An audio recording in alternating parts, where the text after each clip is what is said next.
Hey everyone, and welcome to Screams After Midnight. I am Peter, that is Tim. We talk about horror movies on this show, and on this episode, we are returning to a franchise that we have been working our way through casually over the last 5 or 6 months. This is going to be the Howling 5, The Rebirth, from 1989, the fifth in the Howling Werewolf franchise, which you wouldn't be a fool for thinking that these were all different films that weren't connected in any way, shape, or form, just happened to be werewolves, or in some cases, vampire movies just happened to have swapped out the werewolves for the vampires. But regardless, that's what we're going to talk about. Tim, obviously everything after the first one, I think, has been a first-time watch for me. I think the same has been true for you. We'll start spoiler-free, by the way, just in case you care about spoilers for Howling 5. We'll warn you before we get into spoilers. So 4 was the worst one yet, right? We were in agreement of that. Yeah. 4 was the worst one. Now, 2 and 3 were not good movies. Hell, I don't even think 1's that great. But 2 and 3 were not good movies, but they were insane enough in different ways that they were kind of entertaining to a point. Yeah. 4 was not. No. 4 was terrible. 4 was just a rehash of the first film. It was painfully boring. So I'm curious, before we talk about this one itself, I just wanted, what was your anticipation? What were you expecting from a Halloween 5? Or Halloween, sorry. That's just wishful thinking. I wish I was talking about Halloween. What were you expecting from a Howling 5? I was not. I did not have high hopes. But like, I also wasn't like dreading it either because I was kind of like I didn't think we're gonna find anything good, but I did kind of keep my hopes high of like, well, maybe we'll get another thing that's kind of crazy or so bad or cheesy that it might be fun. That's the hope at this point. I don't think we're expecting good movies from Howling 5 and upwards, but that's the hope. So the plot of the Howling 5 is that a mysterious count has invited a group of people, very different people, although 1 or 2 of them know each other, but it's very, very different people for the most part. So was it Budapest that they're in? Sure. Yeah. I don't know. It doesn't matter. He invades the Multi-Hungry to this castle. This castle that has been sealed from the public for 500 years. It's been forgotten. And now they're reopening it, and they've invited this group of people. How they kind of convinced them all there that this is a big deal and that they should all come to another country to visit it, I'm not sure. But at first I thought they were like a tour or something. I don't know. Yeah, but they're just going to this castle and that's it. But he invites them all there. Of course, there's a werewolf in the basement. And this one plays out a bit more like a murder mystery, where it's like, who is the werewolf? Like, people are dying off one by one. Who is the werewolf? You get an eclectic cast of characters, and obviously we're going to find out who it is, why they're there, and hopefully get some werewolf action along the way. That is the premise of Howling 5. So it is with anticipation I ask, Tim. Yeah. Did you enjoy Howling 5, The Rebirth? Oh man, I actually had some high hopes for like the first maybe like 15-20 minutes because so did I actually for opening 20 minutes when it was setting up all these different characters, they're all going to be in a castle together, there's going to be a werewolf, I was like, this might be fun. Like it starts off with some crazy stuff, like you have like an ancient flashback, you have like a weird right. like credit sequence with a crib, and then you meet like just this like this group of like, they're all like very cheesy, but they're all like very like distinct. Like, oh, you got like the bimbo actress, the like kind of hotshot tennis player. I'm like, okay, like this might be fun. Like that scene where he's trying, like, because he tries to chat up someone else and she turns him down. So he goes to the bimbo and he starts talking to the bimbo. He's like, oh, I play tennis, and she's like, oh, it's nice to have a hobby. He's like, no, I'm a tennis player. It's my job. It's like, oh, it's nice to keep busy when you're out of work. I'm like, you don't understand. And I'm like, I was like, oh, I'm kind of enjoying this. It's not great dialogue, but it's fun, cheesy 80s movie stuff. And then I will say, I actually thought like when they got to the castle, I kind of liked the way it looked. Like there was some cool like outside shots with like the snow falling down around it and stuff. But then after that, it is just like what is about like a little over 90 minutes of a movie. Like after that, it's about like 70 minutes of nothing. Specifically, it's 70 minutes of people wandering around in very dark tunnels. In the movie, the quality of this movie, just when you watch it now, is so bad that a lot of those dark scenes, I was struggling to see what was happening and what was going on. It is. Yeah. It, I wasn't sure if you were supposed to know what was going on, and I was trying to think back to the fourth one and see, like, do you think this one had? It had to have been less werewolves than the last one, which had almost no werewolves. well, I think technically this one has more wolves, but it's so dark whenever it pops up that you never see the bloody thing. And typically, you'll get either a shot of it breaking through a door, or it'll just be a shot of the head coming towards the camera, and that's like when it's attacking. And then it'll just like you hear the scream, and that's about it. Yeah, because I feel like the last movie barely had any werewolves in it, but it did have that last like 5 or 10 minutes when you get a bunch of stuff.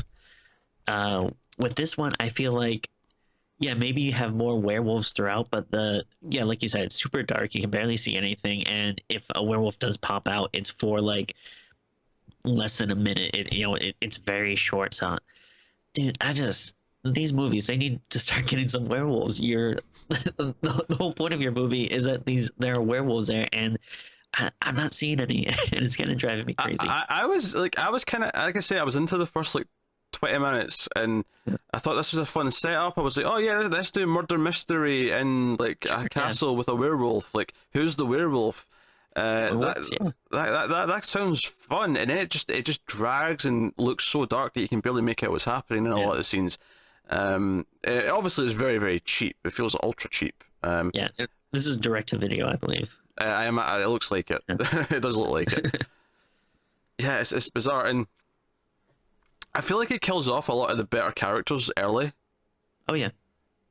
With one or two exceptions, most of the characters that were more entertaining or interesting to have around were killed at first, which was really, just always an annoying choice in a horror movie. But yeah, I mean, what else do we say without spoilers? It drags. It looks like shit. To the point where you can't see anything, and it's just people going down into the same like labyrinth of tunnels over and over again. Because obviously it comes to a point where they realize a couple of people are missing, and they go looking in the tunnels for them, and then it's just, we go in tunnels, someone gets attacked. Oh, let's try and help them. Let's go back out the tunnels and find the other people. So we're back in tunnels wandering around again, and over. That's the movie. Yeah. And I feel like it quickly loses the charm of like, again, you're setting up all these interesting characters at the start, which, not really good characters, but you think is going to be fun characters. And I just feel like they, pretty early on, like when they get to the castle, you just kind of stop caring about them. Like, like I don't think, once like the movie kind of really starts to get going, like I just do not care what happens to them. It just because it's just so boring. Yep. I still might like it more than 4 though. 4 was really boring. Yeah, I would. It's if the majority of this movie, I would say, is probably better than 4, but I like the ending of 4 a lot better than this. Oh, we'll get to the ending. I suppose with that, we'll give the spoiler warning. Full spoilers for Howling 5, The Rebirth. So I don't even know what gets reborn in this. So here's the thing. So 500 years ago, everyone in this castle, this family, killed themselves because they're trying to stop the spread of, I think they're all werewolves or something like that. So they're trying to stop the spreading. Yeah. And we get this like really dramatic flashback where they've killed everyone, and it's just like one man and one woman left, and the woman's like, "Killing me," in a different language, of course. Hungarian, perhaps.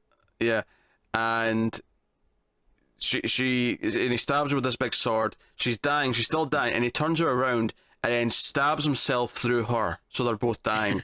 And then as he's dying, he hears a baby cry and realizes, shit, we left the baby alive. We all died for nothing. The curse lives on.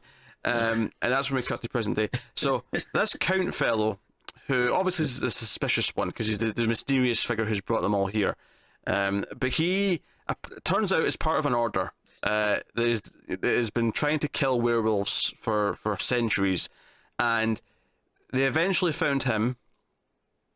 This order because he's part of this bloodline, like, and all the people here who have been invited are all part of the bloodline. They all have this mysterious triangle tattoo on their arm, except it's not a tattoo, it's a birthmark that's a really big triangle. It's whatever.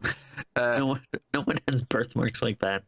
And then he's like, that means that one of us is a werewolf. I'm like, why is it just one of you? Yeah, yeah. It shouldn't be all of them.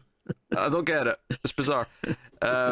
So basically, the main kind of like debate of who it is boils down to either the Count or the British photographer, who is kind of the sensible one. I thought it was bizarre. So, Because, the one with the big ponytail.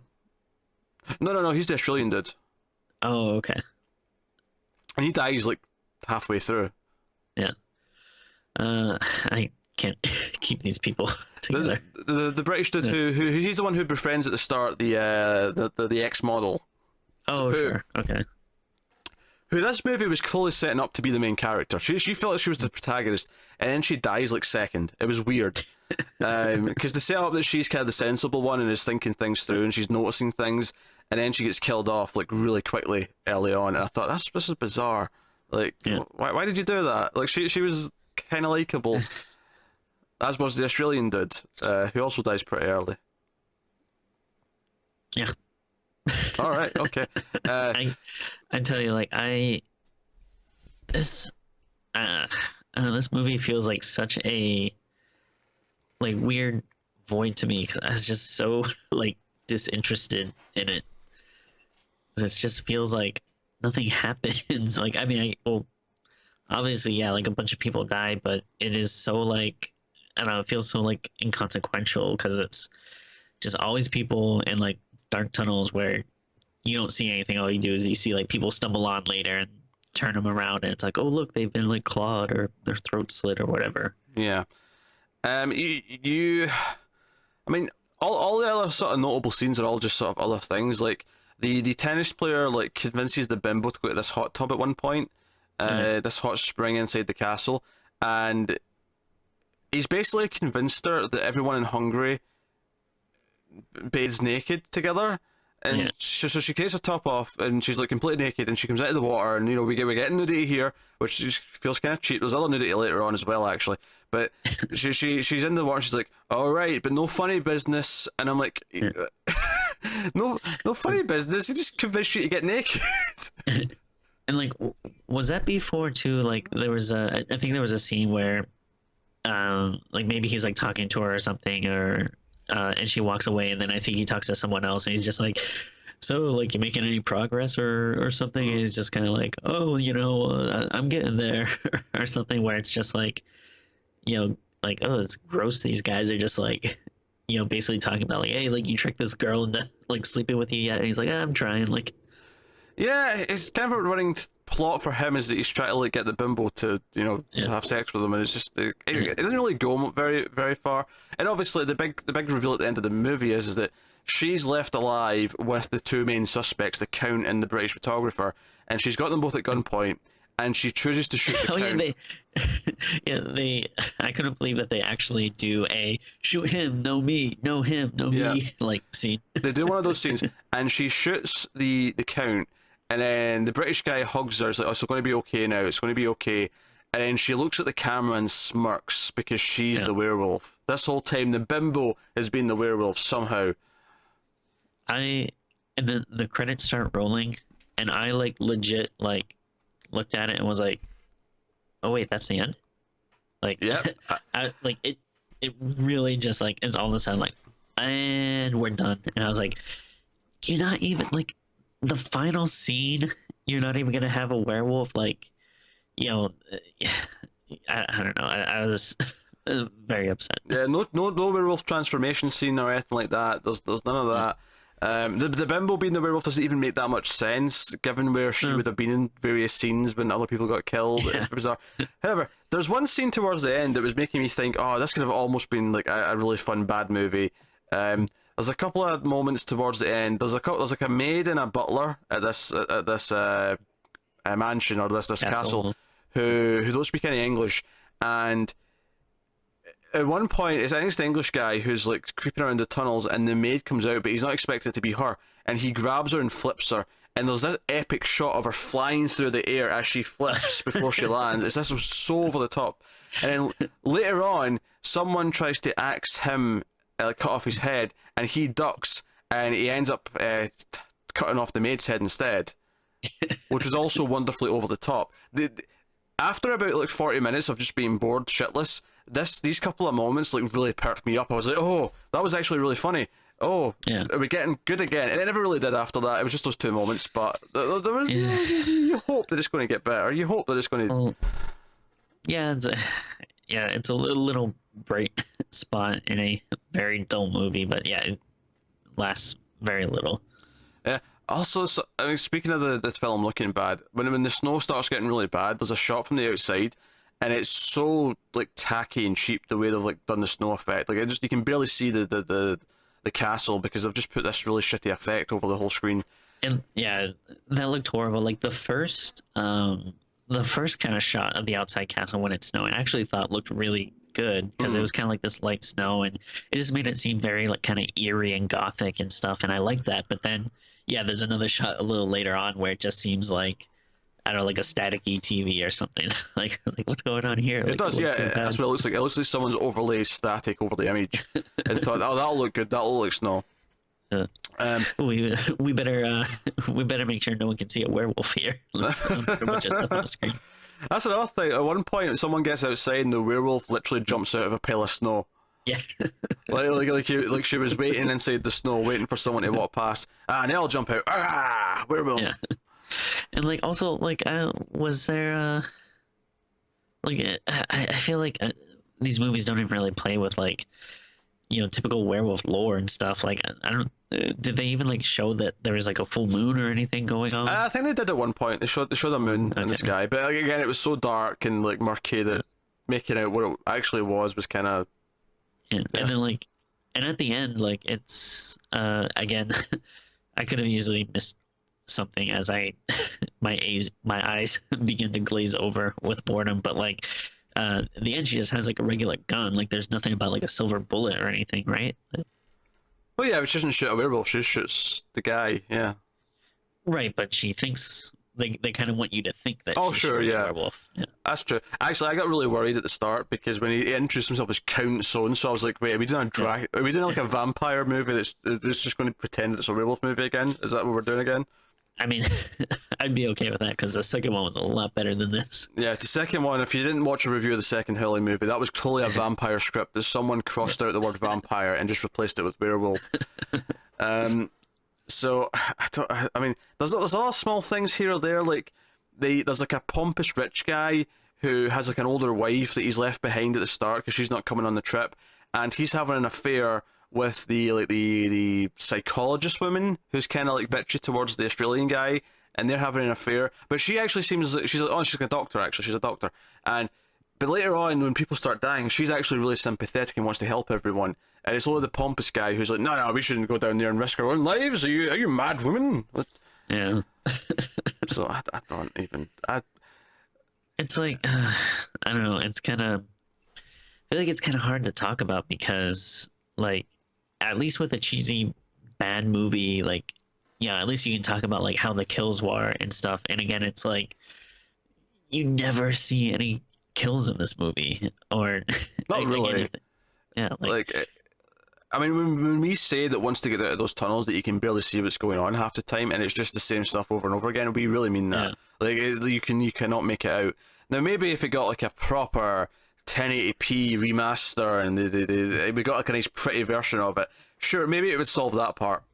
Yeah. But it wouldn't necessarily solve the fact that they'll just wander around tunnels with no aim, because there's actually nothing wrong with the premise in this. I feel like the premise of this is completely fine. Oh, no. Even the idea of them going back in and out of the tunnels also seems fine. Like, that's no man's land, but we have to like venture in there because it's scary and whatever. You can do something with that. This movie falls on two big fundamental levels. It falls down because the script is terrible, and it falls down because the director and the cinematographer don't know how to shoot a scene. That is where this falls down. I mean, that's before you even get to the fact that they don't have the budget to do an actual werewolf, or you know, the acting's not particularly great. But the acting, like, that would have been fine because it was getting kind of cheesy. Like, I mean, that was the high point of the movie, was the start, when it was just like, oh, the cheesy characters with some cheesy acting. Yeah, and you know, I was disappointed because, like, again with the start, I kind of realized, like, you know what, I like a castle movie. Like, you know, I enjoy the the castle location. But yeah, it's just such a big amount of nothing with it. Yeah, I don't know.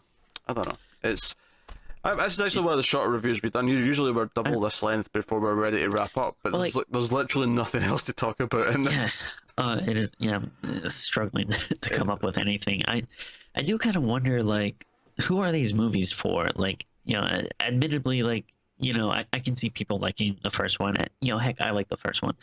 Yeah, I think I liked it more than you. I wouldn't say it's the best movie ever, but I enjoy it. But like, when you're starting to get this far in the franchise, like, is there anyone that's like hanging on? I honestly don't believe that. I mean, either this was shot just as a generic werewolf movie and they had the rights to the name Howling, so they just slapped it on it, or they just had the rights before they shot it and said, "Oh, this werewolf script, call it Howling 5." Like, I really believe that's how a lot of these ended up. It was just, "Oh, we've got the rights to the name recognition." That has to be it. Yeah. Because let's face it, we would never have watched this if it wasn't called Howling 5. Oh God, no! If it was just called Boring Castle, we probably would have not have gone for it. The very fact that we years later, 25 or so years later, are sitting here talking about it means that they achieved something by calling it Howling 5. Oh dear Lord! Now I'm just like imagining like some executive just like looking at a review, being like, "Hey, people still talking about Howling.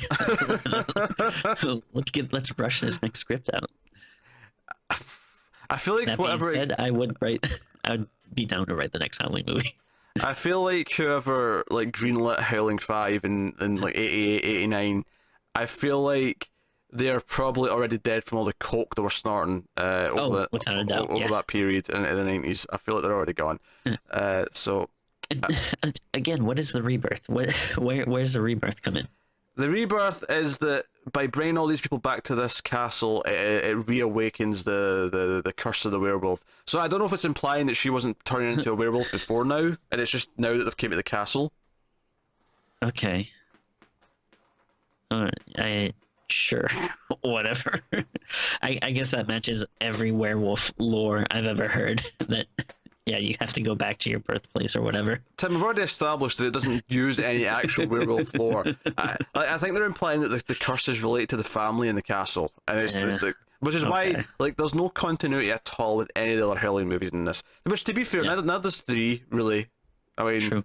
4 doesn't really either. They claim they're related, but they're not really. 1 and 2 are the only ones that are like have like kind of a loose connection. And even that's super loose. It's just he's the brother of the character from the first one, but like the movie feels nothing like the first one. It feels like this own, again, it's a vampire script that just got turned into a werewolf movie. And Christopher Lee's around, rocking some fancy sunglasses. Yeah, famous werewolf actor Christopher Lee. Oh dear. I don't know.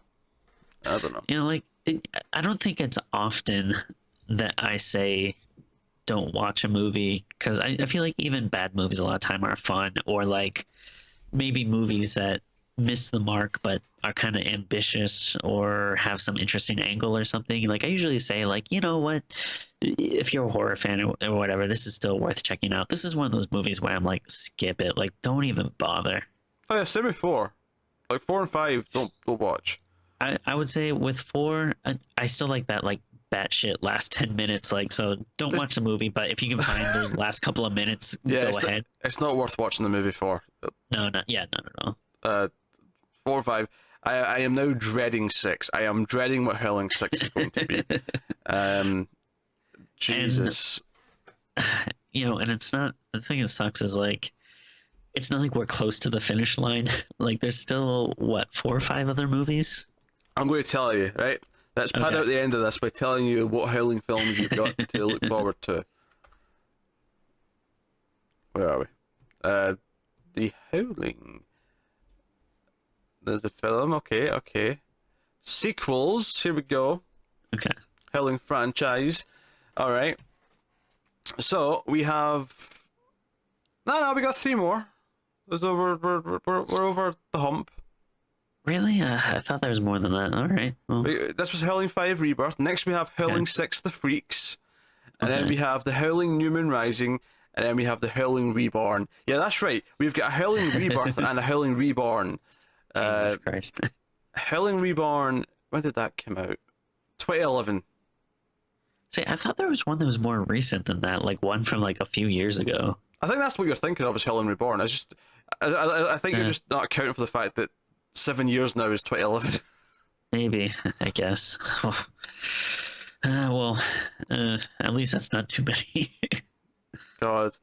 I don't want to upset you, Tim, but the next two have a lower Rotten Tomatoes score than this one did. Actually, I think I noticed that because I was looking at the Wikipedia earlier, and which is funny because I watched this a few days ago, and again, like I just like I can't because I don't think a lot happens in the movie, so I can't really think of like much of the plot. So I was trying to look at the Wikipedia to refresh my mind, and even like the plot summary on that is like a big thing of nothing. Like they don't tell you anything. And then yeah, I looked. They did have the Rotten Tomato scores, which is just like funny how it like each movie goes down less and less. Yeah, I mean, actually the sad thing is this one is the highest score after 1 and 2. Out of the sequels, the only one that's higher is 2 at 27%. This one's 25%.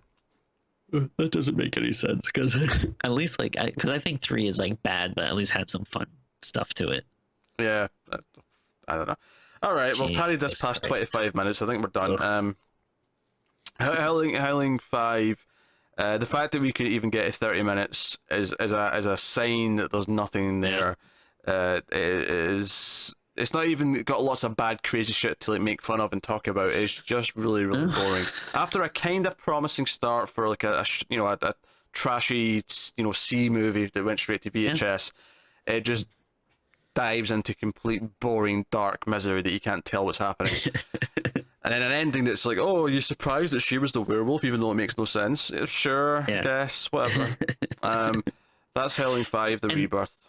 And it's not even like, and again, it just does like such the bare minimum. Like she just kind of smiles at the camera. Like you could have at least had like her eyes turn yellow, or she smiles and has fangs or something. Like no, it's just a little smirk. Cut to credits. What would you rate it, Tim, out of 10? I mean, this might feel too high, but I think I'm just gonna give it a 2. Like, but even that is like, I don't know. Should it be lower? I might shock you here. Okay. I'm going higher than you are. Okay. I feel like a 2.5 is a bit more accurate. That's fine. I was kind of. I think because the start is a little bit more promising. Yeah. Okay. I'll say 2.5. I think, and again, this kind of comes down to me just that there's worse. Like there's definitely stuff that I've seen that's sure. Goes down to a 2 and a 1. Yeah. So on the scale, I'm going 2.5. It is not a good movie. I don't remember what I gave the last one, but I'm assuming it was around a similar score. Yeah, I don't think either one could really go above a 3. Yeah, exactly. So hopefully the freaks from 1991 will fare better, but we'll see. So that is the Howling 5, the Rebirth. Let us know what you thought of this movie in the comments. If you've seen it before, go over to patreon.com/MailFuzzTV. There's a link in the description if you want to support the show and the channel and everything we do here. There's bonuses over there. You get voting rights once a month. You get to vote for an episode. You get to add films to the crypt. You get to do a bunch of stuff. There's also bonuses for other shows that we do. And it's worth recommending stuff that we do else, outside of the horror movies. Sure. It may be worth mentioning that me and Connor reviewed The Terror Season 1. We did every episode after it aired. Oh, yeah. I watched the first episode recently. It's good. Yeah, it's a good slow burn horror TV show. It's a 10-episode story. It's a one and done. There's a season 2 coming, but it's an anthology. So season 2 is a completely different plot with a completely different creative team, different set of characters, everything. So and that's going to be a spectre that haunts Japanese American communities during World War II. Interesting. Okay. Yeah. But so you can check out all those reviews of The Terror. It's probably one worth mentioning. I'm just thinking of something horror related that would be of interest to the folks watching or listening to this show specifically. But that's that. Like, subscribe, all the usual stuff. Get us on the Twitters, mail_fuzz for channel updates. But otherwise, that is us. So thank you once again for watching or listening. We always appreciate it. Keep howling. I will see you next time.